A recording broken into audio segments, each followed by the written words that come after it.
नमस्कार मित्रों, मैं पुरुषोत्तम भार्गव चाणक्य गुरु डिजिटल प्लेटफॉर्म पर आप सभी विद्यार्थियों का स्वागत करता हूं।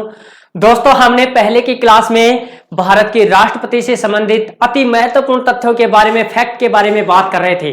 और प्यारे मित्रों, पूर्व की क्लास में दी गई जानकारी आपको, मेरा जहां तक विश्वास है, आपको श्रेष्ठ लगी होगी और उससे बेहतर ही कहीं कंटेंट आपकी क्लास में अपन देखेंगे कि कहां से क्या क्वेश्चन आ सकते हैं, आए हुए हैं, आएंगे और भविष्य में आते ही रहेंगे।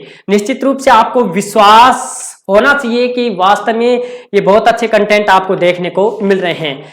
तो दोस्तों, आप देखना, 3 राष्ट्रपतियों के बारे में अपन ने बात की है पहले की क्लास में। डॉक्टर राजेंद्र प्रसाद जी, सर्वपल्ली राधाकृष्णन जी और आपकी जाकिर हुसैन साहब। इनके बारे में अपन ने देखा है कि क्या क्या इनके कार्यकाल की विशेषताएं रही हैं और ये क्वेश्चन आप भी जाते हैं, आए हैं, आएंगे। अब देखना है सबसे बड़ी बात, तो आपको यहां से एक क्वेश्चन, 3 राष्ट्रपति अपन ने पढ़ लिए थे कि जाकिर हुसैन साहब, चर्चा वहीं से स्टार्ट करते हैं, जाकिर हुसैन साहब से ही। 1967 से 1969 तक ये पद पर रहे, पद पर मृत्यु। ठीक है जी, यहां एक पेचीदा मामला है और उसको समझना है। मैं कन्फर्म रूप से अच्छे से आपको समझाऊंगा। देखना है आपको क्या करना है। 67 में इनकी 69 में मृत्यु हो गई दोस्तों, पद पे रहते हुए।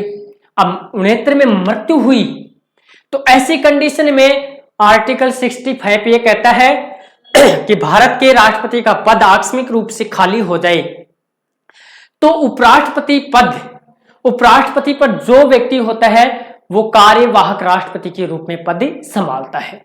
ये आपको पता है कि आर्टिकल 65, ये उपराष्ट्रपति क्या करेगा, कार्यवाहक राष्ट्रपति बनता है।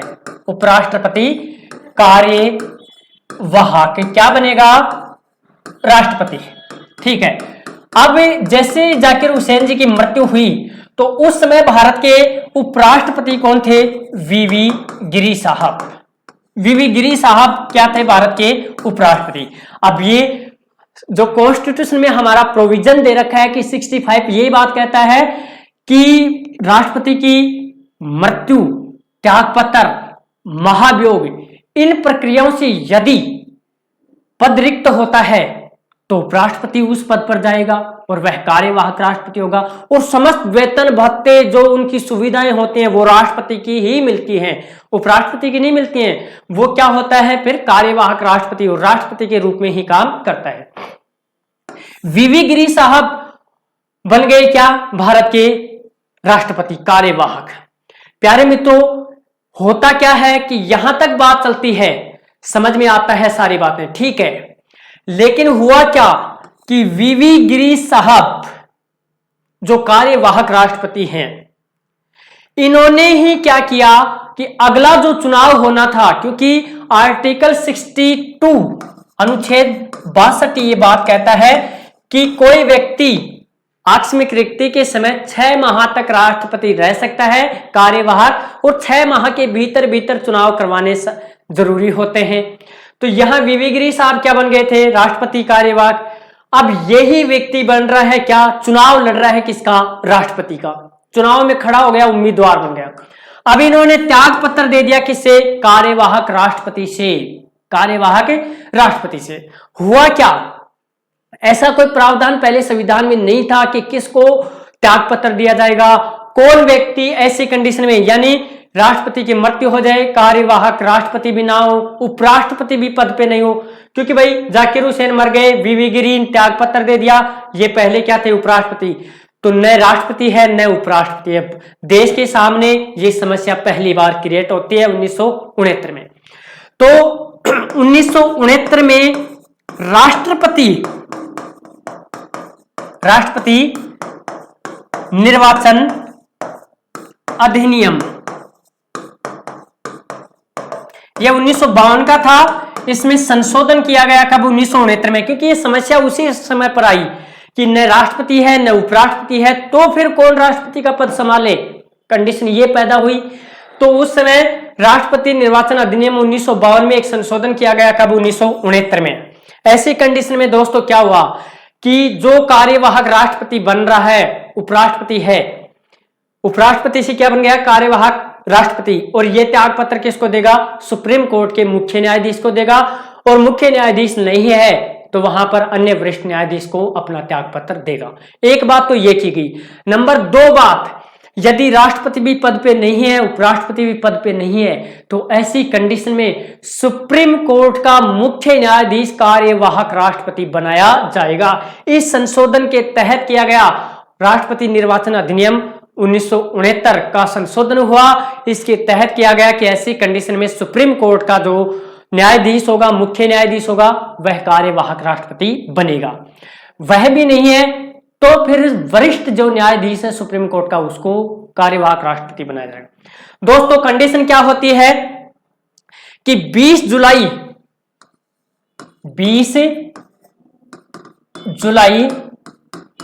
1969 से और आपकी 24 अगस्त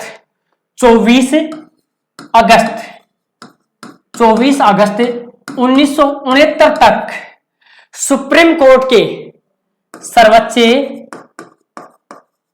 न्यायालय के मुख्य न्यायाधीश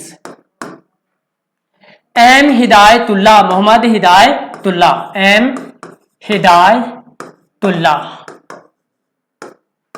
कार्यवाहक राष्ट्रपति बने।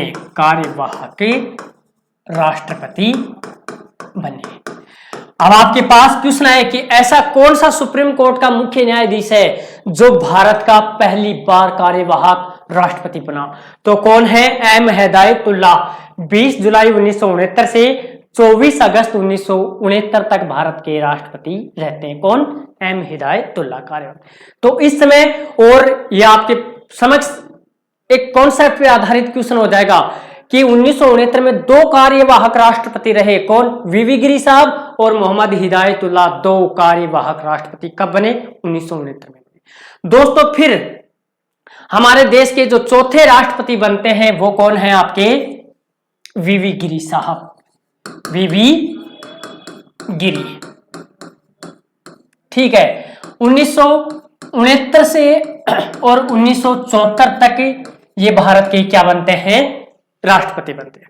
देखिए प्यारे दोस्तों, 1969 का चुनाव बड़ा एक इंटरेस्टिंग, मतलब बहुत मजे वाला चुनाव हुआ था। और ये हुआ भी क्या, किस तरीके से इस बात को समझना है कि 1969 में उस समय देश में कांग्रेस पार्टी एक तरफा राज कर रही थी, कांग्रेस। ठीक है, और कांग्रेस को जो दिग्गज नेता थे उनमें इंदिरा गांधी, मोरारजी देसाई,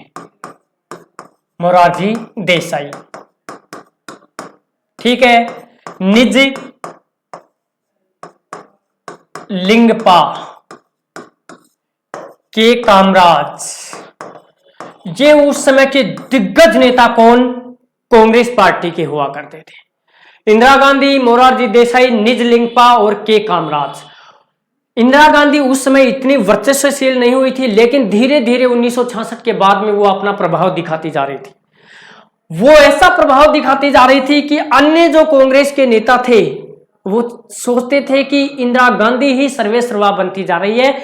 यदि इंदिरा गांधी के पक्ष का कोई व्यक्ति यदि राष्ट्रपति बन जाएगा तो हम सभी व्यक्तियों की, जो अन्य जो कांग्रेस के व्यक्ति हैं, इनकी बहुत कम चलेगी। तो होता क्या दोस्तों कि कांग्रेस पार्टी, हालांकि हमारे देश में निर्दलीय चुनाव होता है, राष्ट्रपति की कोई पार्टी नहीं होती है, फिर भी पार्टी अपने एक अधिकृत उम्मीदवार उतारती है। जी बीजेपी हो, उस समय तो बीजेपी थी नहीं, जनसंघ था, अधिकृत उम्मीदवार की हम इन लोगों को, इस लोग को क्या करते हैं, समर्थन करते हैं। तो उस समय कांग्रेस पार्टी का राज था उस समय, और इन्होंने क्या किया, नीलम संजीव रेड्डी, मोरारजी देसाई, के कामराज, निज लिंगपा, इन सब लोगों ने नीलम संजीव रेड्डी को अधिकृत उम्मीदवार घोषित कर दिया कि कांग्रेस पार्टी की तरफ से राष्ट्रपति का चुनाव कौन लड़ेगा, नीलम संजीव रेड्डी। और हमारे देश में देखा जाता है कि सेंटर में जिस सरकार की बहुमत होता है उसी का लगभग राष्ट्रपति, उसी का पक्ष का राष्ट्रपति बनना तय होता है, ऐसा होता है। उस समय क्या हुआ कि कांग्रेस की सरकार है, कांग्रेस के पास बहुमत है, कांग्रेस ने अपना उम्मीदवार किसको बनाया? नीलम संजीव रेड्डी को। लेकिन प्यारे दोस्तों, नीलम संजीव रेड्डी मोरारजी देसाई, निजलिंगपा, के कामराज, इनके पक्ष का व्यक्ति था। ये इंदिरा गांधी थोड़ी सी फ्रंट थी। इंदिरा गांधी ने सोचे कि नीलम संजीव रेड्डी यदि राष्ट्रपति बन गया तो मेरे काम में जरूर दखल देगा, मुझे टोका टोकी करेगा, और इंदिरा को ये पसंद नहीं था उसमें। तो इंदिरा गांधी ने क्या काम किया कि कांग्रेस पार्टी के अधिकृत उम्मीदवार तो नीलम संजीव रेड्डी को स्वीकार कर दिया, लेकिन इधर से तैयार किसको कर दिया? वीवी गिरी को, कि साहब आप चुनाव लड़िए। वीवी गिरी ने कहा इंदिरा गांधी से, मैडम जी ये इधर कांग्रेस पार्टी ने तो नीलम संजीव रेड्डी को अपना अधिकृत उम्मीदवार बना दिया है, तो मैं कहां से चुनाव जीतूंगा? बोला आप तो फोरम लगाइए, फिर देखा जाएगा जो होगा वो। इंदिरा गांधी जी ने कहा वीवी गिरी को, निर्दलीय फोरम लगाइए आप, तो फिर देखा जाएगा। दोस्तों होता क्या है, बड़ा मजेदार चुनाव होता है 1969 का, कि कांग्रेस पार्टी का अधिकृत उम्मीदवार है नीलम संजीव रेड्डी, नीलम संजीव रेड्डी, ठीक है, नीलम संजीव रेड्डी, निर्दलीय, इनके सामने वीवी गिरी। पर्दे के पीछे से इंदिरा गांधी जी सपोर्ट किसको कर रही हैं? वीवी गिरी, कांग्रेस का अधिकृत उम्मीदवार नीलम संजीव रेड्डी।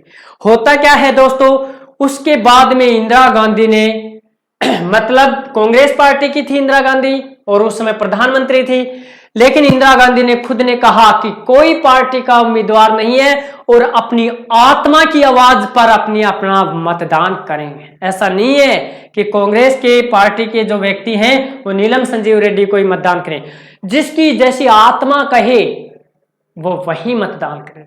तो इनडायरेक्ट रूप से इंडिकेट कर दिया कि वीवी गिरी को वोट देने हैं, वीवी गिरी से आपको वोट देने हैं। प्यारे मित्रों, वीवी गिरी साहब चुनाव जीते और कांग्रेस पार्टी का अधिकृत उम्मीदवार नीलम संजीव रेड्डी चुनाव हार गई। कौन जीते चुनाव? चुनाव जीते। अब देखिए सबसे ज्यादा मतों से जीतने वाले, सबसे ज्यादा मतों से कौन जीता? सबसे ज्यादा मतों से जीता कौन? डॉक्टर राजेंद्र प्रसाद, ठीक है। कब जीते? 1957 में। 1957 में जो चुनाव हुए थे दूसरी बार, तो उस समय जीते थे। इनको 98% कुछ वोट मिले थे, टोटल में से 100 में से 98%। और सबसे कम वोटों से, सबसे कम वोटों से कौन जीते? वीवी गिरी। 50.50% ही मत मिले किसको? वीवी गिरी साहब को, सबसे कम वोटों से जीतने वाले। फिर दोहरी गणना से वोट जीतने वाले, ये क्वेश्चन आपका चहेता। दोहरी गणना से, राष्ट्रपति के चुनाव में एक गणना होती है, उसमें चुनाव नहीं जीता तो दूसरी गणना होती है, दूसरे से नहीं जीता तो तीसरी से। तो एकमात्र आज तक के राष्ट्रपति वीवी गिरी साहब दोहरी गणना से चुनाव जीते थे।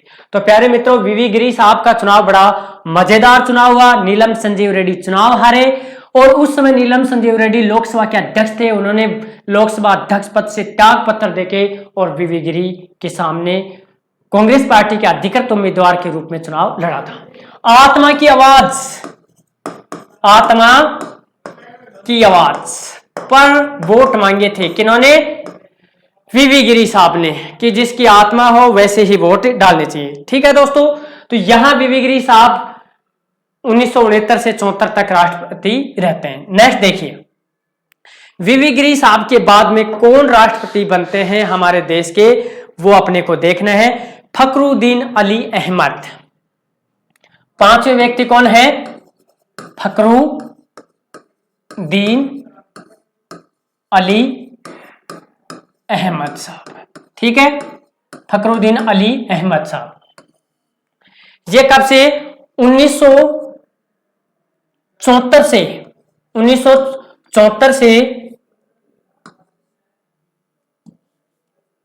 1974 से स्वतंत्र के बीच कितना कार्यकाल रहा? 3 वर्ष।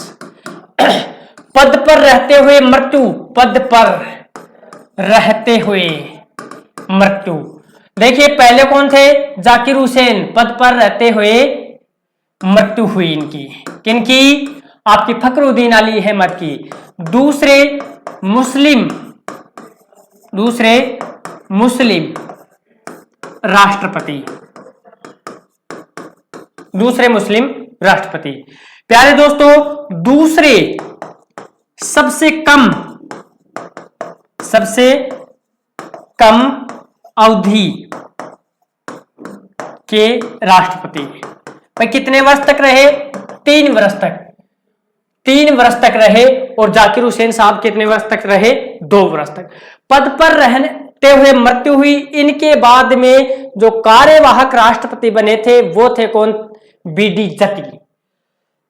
मृत्यु। कार्यवाहक राष्ट्रपति कौन बने? कार्यवाहक राष्ट्रपति बीडी जती। देखिए 2 कार्यवाहक, एक कार्यवाहक राष्ट्रपति वीवी गिरी बने, दूसरा कौन बना? बीडी जती। और एकमात्र सर्वोच्च न्यायालय का मुख्य न्यायाधीश कार्यवाहक कौन रहा? एम हिदायतुल्ला। उसका भी आपको याद रखना है प्यारे दोस्तों। इस प्रकार से हमारे ये जो फखरुद्दीन अली अहमद साहब हैं जो 3 वर्ष तक पद पर रहे और इनके कार्यकाल में आंतरिक अशांति के आधार पर 25 जून को भारत में क्या लगी? इमरजेंसी लगी थी। आंतरिक अशांति के आधार पर आपातकाल लागू किया गया था 25 जून 1975 को। देश की प्रधानमंत्री उस समय कौन थी? इंदिरा गांधी थी। तो याद रखना है, आंतरिक अशांति के आधार पर जो हमारे देश में आपातकाल लागू किया वो कौन से राष्ट्रपति थे? घोषणा करने वाले फखरुद्दीन अली अहमद। इनके बाद जो कार्यवाहक राष्ट्रपति बने वो कौन थे? बीडी जती। प्यारे दोस्तों, इनके बाद में जो चुनाव हुए उनकी बात सुनना है आपको। छठे जो व्यक्ति हमारे राष्ट्रपति है वो कौन है? नीलम संजीव रेड्डी। देखिए बड़ा मजेदार क्वेश्चन यहां से बनने वाला है। देखिए 1977 से और 1982 तक ये क्या रहे? भारत के राष्ट्रपति रहे। अब देखिए प्रथम बार 1969 में राष्ट्रपति का चुनाव हारे। राष्ट्रपति का चुनाव हार गए थे। ठीक है, हार गए। दूसरी बार 1977 में निर्विरोध मतलब इनके सामने कोई उम्मीदवार ही नहीं खड़ा हुआ, निर्विरोध कोई चुनाव ही नहीं हुए। निर्विरोध रूप से भारत के राष्ट्रपति नीलम संजीव रेड्डी, एकमात्र राष्ट्रपति हैं कौन? नीलम संजीव रेड्डी, जिन्होंने निर्विरोध रूप से चुने गए थे। कौन? नीलम संजीव रेड्डी। 2 बार लोकसभा अध्यक्ष पद से इस्तीफा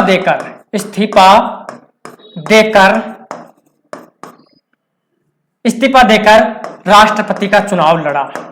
2 बार क्या रह चुके हैं ये? लोकसभा के अध्यक्ष भी रह चुके हैं। कौन? आपके नीलम संजीव रेड्डी। पहले चुनाव हार गए थे और दूसरी बार निर्विरोध राष्ट्रपति बने भारत के। कौन? नीलम संजीव रेड्डी। प्रश्न आता है कि आज तक भारत का कौन सा व्यक्ति है जो निर्विरोध राष्ट्रपति चुना गया था? कौन है? नीलम संजीव रेड्डी। पहली बार चुनाव हारे 1969 में किसके सामने? वीवी गिरी जी के सामने। नेक्स्ट जो हमारे 7वें राष्ट्रपति होते हैं दोस्तों वो कौन है? ज्ञानी जेल सिंह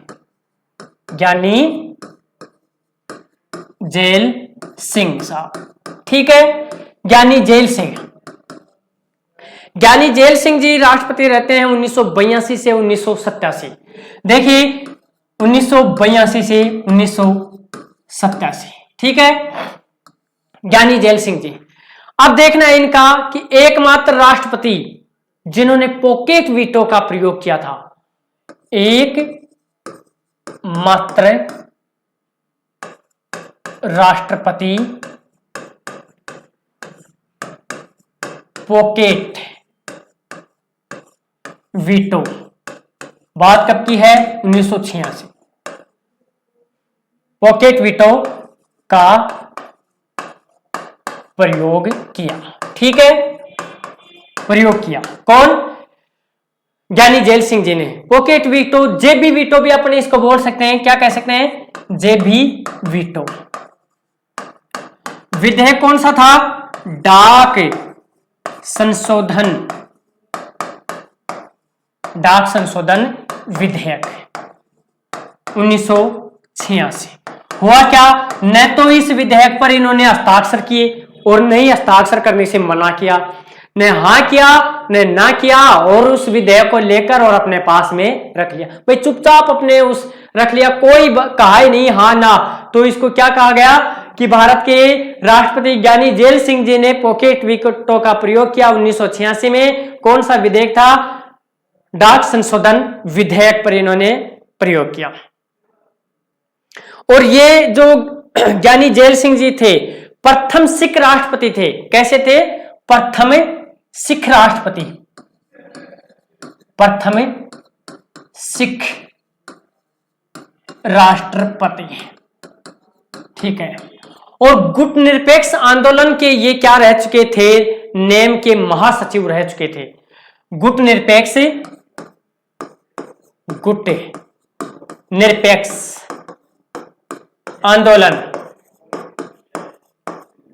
नेम भी बोलते हैं इसको, के महासचिव भी रह चुके थे। कौन? ज्ञानी जेल सिंह जी महासचिव रह चुके थे। याद रखना है आपको ज्ञानी जेल सिंह जी के बारे में कि ये साहब अपने ऐसे थे कि इन्होंने जेबी वीटो का प्रयोग किया था, बहुत बार एग्जामों में छाया रहता है।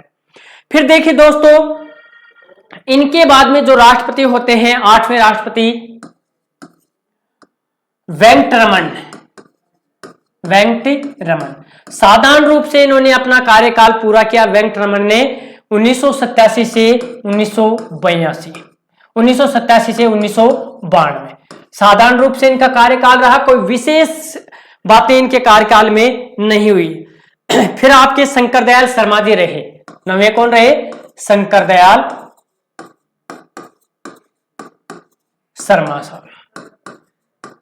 ठीक है, शंकर दयाल शर्मा जी ये जो रहे राष्ट्रपति, ये रहे आपके 1992 से और 1997 तक। ठीक है दोस्तों, 1992 से 1997 तक शंकर दयाल शर्मा जी आपके भारत के राष्ट्रपति रहते हैं।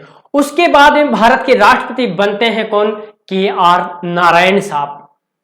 के आर नारायणन साहब।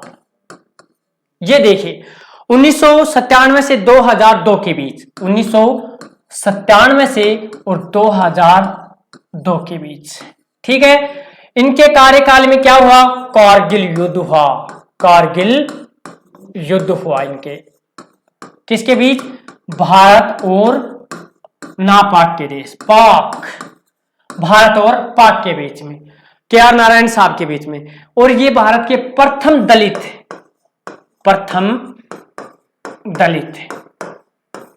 राष्ट्रपति, प्रथम दलित राष्ट्रपति। अच्छे खासे जानकार थे कानून के भी डॉक्टर आपके के आर नारायण साहब कि इन्होंने क्या किया था कि सविवेकी शक्ति का प्रयोग भी किया था। इन्होंने किसका प्रयोग किया था? सविवेकी शक्ति का प्रयोग किया। 1997 में उत्तर प्रदेश में वहां के राज्यपाल ने क्या किया था? राष्ट्रपति शासन लगाने की अनुशंसा कर दी। 1997 में उत्तर प्रदेश के मुख्यमंत्री थे कल्याण सिंह, जो अभी पहले वाले राजस्थान के क्या रहे थे? राज्यपाल। 1997 में कल्याण सिंह के विरुद्ध राष्ट्रपति शासन लगाने की अनुशंसा की।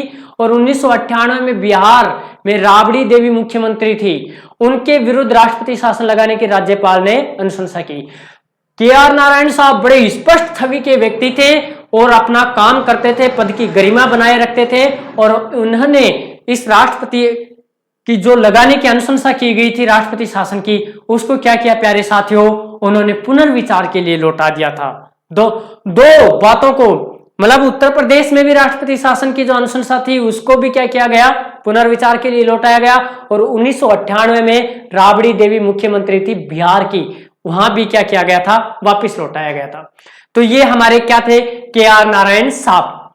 इनके बाद में 2002 के बाद डॉक्टर APJ अब्दुल कलाम साहब कब रहे, 2002 से 2007। 2002 से और 2007 के बीच में APJ अब्दुल कलाम साहब रहे, और ये भी गैर राजनीतिक पृष्ठभूमि के ही व्यक्ति थे, गैर राजनीतिक पृष्ठभूमि, क्योंकि इनका काम क्या था, ये वैज्ञानिक थे। कौन थे, साइंटिस्ट, वैज्ञानिक। और भारत में मिसाइलें बनाई इन्होंने, इनके नेतृत्व में मिसाइलें बनाई गई थी। और 1998 का परमाणु परीक्षण भी इन्हीं के नेतृत्व में किया गया था भारत में, APJ अब्दुल कलाम साहब ने। तो इनको कई मिसाइलें, नाग बनाने के कारण अग्नि मिसाइल, ये इस प्रकार की मिसाइलें बनाई थी इन्होंने 5। तो इनको क्या कहा जाता है, मिसाइल मैन के नाम से भी जाना जाता है, मिसाइल मैन के नाम से भी जाना जाता है। किनको, हमारे डॉक्टर AP अब्दुल कलाम जी। इनकी 3 प्रसिद्ध पुस्तकें हैं दोस्तों, उनको आपको याद रखना है। एक तो कौन सी है, विजन 2020, ये पुस्तक थी। 3 पुस्तकें मैं आपको बता रहा हूं, याद रखना। नंबर 1 कौन सी है, विजन 2020। एक है विंग्स ऑफ फायर, दूसरी कौन सी है, विंग्स ऑफ फायर। यह भी किसकी पुस्तक है, डॉक्टर APJ अब्दुल कलाम की। और तीसरी जो प्रमुख पुस्तक है वो कौन सी है, टर्निंग पॉइंट्स। तीसरी पुस्तक कौन सी है, टर्निंग पॉइंट्स। विजन 2020 और आपकी विंग्स ऑफ फायर, और तीसरी कौन सी है, टर्निंग पॉइंट्स। मिसाइल मैन के नाम से जाना जाता है। ये वैज्ञानिक पृष्ठभूमि के थे, गैर राजनीतिक पृष्ठभूमि के थे। अटल बिहारी वाजपेयी की जो NDA की सरकार थी, इन्होंने अधिकृत उम्मीदवार घोषित किया था, और बहुत ही ईमानदार व्यक्ति, देश इनका ऋणी है, और बच्चों के भी बहुत प्रिय थे। और ऐसे राष्ट्रपति बने हमारे वैज्ञानिक डॉक्टर APJ अब्दुल कलाम, जिन्होंने परमाणु शक्ति बनाने में भारत को बहुत बड़ी कामयाबी दिलाई थी। तो हमारे राष्ट्रपति कौन बने, doctor APJ Abdul Kalam. Next देखिए दोस्तों, जो अगले राष्ट्रपति बने आपकी 12 नंबर की, वो कौन है, प्रतिभा देवी सिंह पाटिल। प्रतिभा देवी सिंह पाटिल 2007 से 2012, ये कार्यकाल इनका बहुत बार पूछा जा चुका है कि प्रतिभा देवी सिंह पाटिल जो राष्ट्रपति रही, इनका कार्यकाल क्या रहा 2007 से 2012। भारत की प्रथम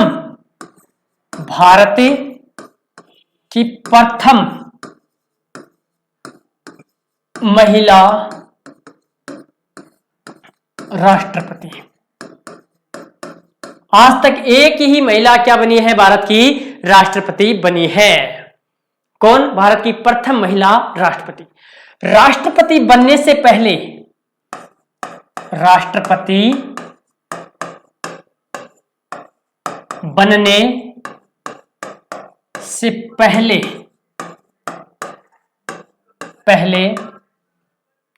राजस्थान की राज्यपाल, राजस्थान की राज्यपाल। महाराष्ट्र से संबंध था इनका, महाराष्ट्र से संबंध, और राजस्थान से भी संबंध, राजस्थान से भी संबंध। राजस्थान का सीकर जो जिला है, उसकी छोटी तहसील, छोटी लोसल, इनका क्या था, ससुराल था। छोटी लोसल में इनका क्या था, ससुराल था प्रतिभा देवी सिंह पाटिल। वैसे महाराष्ट्र में इनका जन्म हुआ और राजस्थान से भी इनका संबंध है। सीकर जिले की छोटी लोसले में इनका क्या है, ससुराल है। प्यारे दोस्तों, प्रतिभा देवी सिंह पाटिल भारत की एकमात्र आज तक की राष्ट्रपति बनने वाली महिला है, प्रथम महिला राष्ट्रपति है। नंबर, इनके समक्ष जो राष्ट्रपति का चुनाव लड़ा था, आगे इनके जो उम्मीदवार थे वो भी राजस्थान के थे, भैरव सिंह शेखावत। भैरव सिंह शेखावत जी ने प्रतिभा पाटिल वर्सेज जो इलेक्शन हुआ, भैरव सिंह शेखावत, भैरव सिंह शेखावत ये उपराष्ट्रपति रह चुके थे, उपराष्ट्रपति रह चुके थे 3 बार राजस्थान के मुख्यमंत्री रह चुके थे, राजस्थान के सीएम बने और इनका संबंध भी राजस्थान की सीकर जिला के खाचरियावास गांव से है। खाचरियावास गांव में इनका जन्म हुआ था। जयपुर के विद्याधर नगर में इनकी समाधि स्थल है भैरव सिंह शेखावत जी की। दोस्तों, इनको राजस्थान में बाबोसा के नाम से भी जाना जाता है। किसके नाम से जाना जाता है, बाबोसा के नाम से भी जाना जाता है। तो राजस्थान से और सीकर जिले से ही दोनों का संबंध, प्रतिभा देवी पाटिल का सीकर जिले की छोटी तहसील में, छोटी लोसल में इनका ससुराल है और राजस्थान के सीकर जिले के भैरव सिंह शेखावत का खाचरियावास में जन्म हुआ।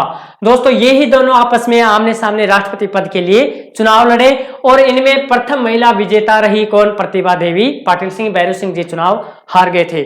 तो प्यारे दोस्तों, ये हमारी जो प्रथम महिला राष्ट्रपति कौन बनी, प्रतिभा देवी सिंह पाटिल। इनके बाद में कौन बने, प्रणब मुखर्जी। प्रणब मुखर्जी ये 2012 से और 2017 तक रहे। इनको कहा जाता है प्रणब दा के नाम से भी इनको जाना जाता है। प्यारे दोस्तों, प्रणब मुखर्जी भी पहले भारत के वित्त मंत्री रह चुके थे, गृह मंत्री रह चुके थे और बाद में कांग्रेस पार्टी ने अपना अधिकृत उम्मीदवार घोषित करके प्रणब मुखर्जी 2012 से 2017 के वर्तमान प्रधानमंत्री नरेंद्र मोदी को पहली बार इन्होंने ही पद की शपथ दिलाई थी, प्रणब मुखर्जी ने। इनका जो ससुराल है वो बांग्लादेश में है। प्यारे दोस्तों, प्रणब मुखर्जी का, तो ये हमारे राष्ट्रपति कौन है, प्रणब मुखर्जी साहब है। तो दोस्तों, प्रणब मुखर्जी के बाद में जो हमारे राष्ट्रपति बने हैं, रामनाथ कोविंद साहब। रामनाथ कोविंद 25 जुलाई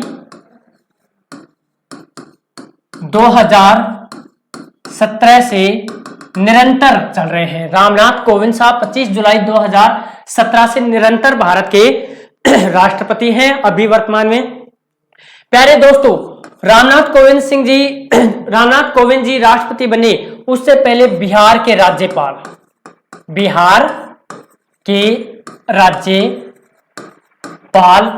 पद पर रहे।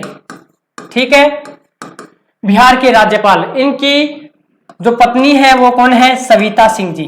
सविता सिंह तो प्रथम महिला भारत की है सविता। अब देखिए, रामनाथ कोविंद जी बिहार के राज्यपाल पद पर रहे राष्ट्रपति बनने से पहले। इनको जो पद की शपथ दिलाई थी, तो उस समय जो सुप्रीम कोर्ट के न्यायाधीश थे, शपथ 25 जुलाई को हुई शपथ जगदीश सिंह खेहर, जो उस समय सीजेआई थे, किसके, चीफ जस्टिस ऑफ इंडिया उस समय के थे, अब नहीं है। उस समय के भारत के सीजेआई कौन थे, जगदीश सिंह खेहर, जिन्होंने भारत के वर्तमान जो राष्ट्रपति हैं रामनाथ कोविंद जी, इनको पद की क्या दिलाई थी प्यारे साथियों, शपथ दिलाई थी। तो भारत के राष्ट्रपति हुए इस प्रकार से हमने देखे हैं कि भारत के राष्ट्रपति किस किस प्रकार से हमारे देश के पद को संभाले हैं। ये संवैधानिक पद है और इसमें से बहुत सारे क्वेश्चन हमारे यहाँ पर एग्जाम्स में बनते रहते हैं। तो साथियों इन सभी को आपको याद करना है। और आज तक जो एक अति महत्वपूर्ण तथ्य मैं आपको बता दूं कि आज तक 5 महिलाओं ने राष्ट्रपति का चुनाव लड़ा है। वो कौन कौन सी हैं? 5 महिलाएं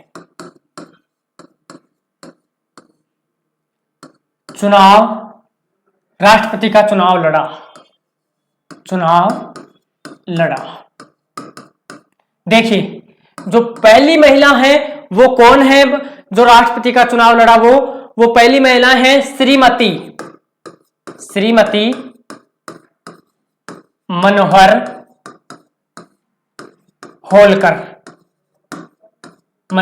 होलकर पहली महिला है जो 1967 में चुनाव इन्होंने लड़ा था राष्ट्रपति का। दूसरी जो महिला है प्यारे साथियों श्रीमती गुरुचरण कौर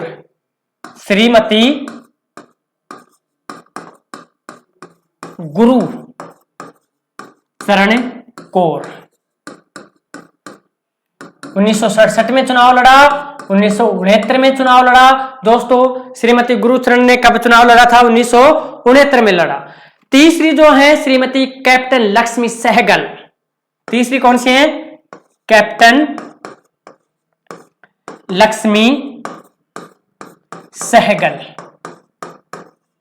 लक्ष्मी सहगल जिन्होंने चुनाव लड़ा था 2002 अब्दुल कलाम साहब के सामने लड़ा था। 2002 में इन्होंने अपना राष्ट्रपति का चुनाव लड़ा। चौथी जो महिला वो कौन है? प्रतिभा पाटिल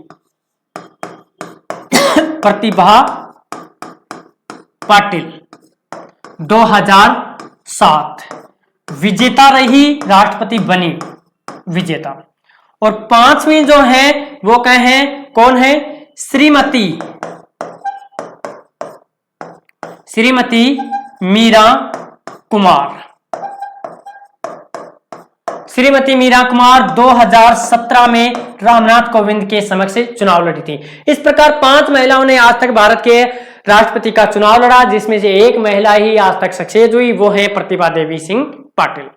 और 6 ऐसे व्यक्ति हैं जिनको भारत रत्न सबसे बड़ा पुरस्कार है उससे सम्मानित किया गया। प्यारे दोस्तों भारत रत्न से सम्मानित, भारतीय रत्न से सम्मानित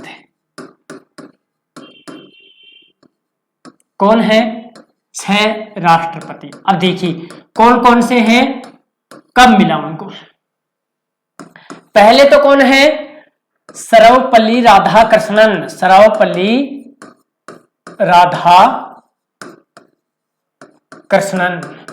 कब मिला? 1954 में राष्ट्रपति बने, उससे पहले मिल गया था। दूसरा डॉक्टर राजेंद्र प्रसाद जी को, डॉक्टर राजेंद्र प्रसाद, ठीक है, इनको कब मिला? 1962 में मिला। 1962 में इनको दिया गया क्या? भारत रत्न। और तीसरे जो व्यक्ति थे वो कौन थे? जाकिर हुसैन 1963 में इनको भारत रत्न से नवाजा गया। फिर चौथा जो व्यक्ति था वो कौन थे? वीवी गिरी, इनको कब मिला? 1969 में इनको दिया गया था 1975 में। इनको कब दिया गया? 1975 में। और अब्दुल कलाम साहब पांचवा कौन थे? APJ अब्दुल कलाम 1997 में इनको दिया गया था। और छठे कौन से हैं? प्रणब मुखर्जी। छठे कौन से हैं? प्रणब मुखर्जी, इनको दिया गया है 2019 में। तो ये याद रखना है कि प्रणब मुखर्जी को जो भारत रत्न जो पुरस्कार दिया गया है वो कब दिया गया है? आपका प्रणब मुखर्जी को 2019 में भारत रत्न से पुरस्कार से सम्मानित किया गया।